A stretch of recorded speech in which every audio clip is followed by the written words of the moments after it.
OET can be a very difficult exam to prepare for, especially knowing the fact that most of us, we have one or two jobs that we are doing, we have families, and at the same time preparing for OET can be very challenging.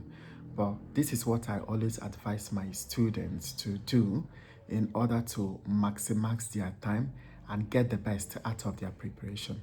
So while preparing for this exam, it's important to note that each question fetches you exactly the same score, and there is no question that is more important than the other. For example, in your listening, you have 42 questions. In reading, you also have 42 questions. And all these 42 questions, they all give you 1 mark each.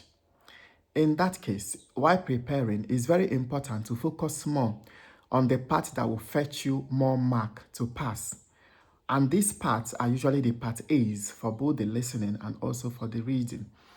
If you are practicing, you are studying, don't wait or look for time, a long time, enough for you to prepare for both part A, part B, and part C. No, you can decide to only focus on just part A. Reading, for instance, you just need 15 minutes to practice for that part A, you see. So if you can practice for the part A just for 15 minutes, you can use 45 minutes to do 3 different practices for that part A. Let's also come to listening parts. The same thing also goes to listening part A. You have 24 questions there. You can decide to just focus on only part A, listening.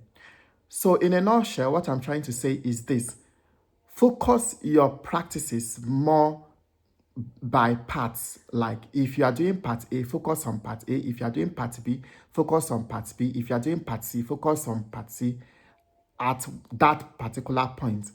Don't sit down and wait to do part A, part B, part C, that 1 hour stretch on at a go.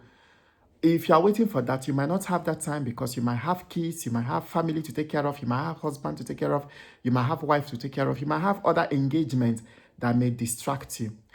So, and when you are also practicing, let's take something like reading, and you practice reading part A, you didn't get all the answers, re-practice that particular text again until you get all the 20 questions. That will help you to understand why you missed the difficult ones and how to face the difficult ones when you see them again. The fact still remains that OET exams are all the same, despite that they have different questions that they bring from time to time, but the principle and the difficulty of this exam, they are nearly the same thing.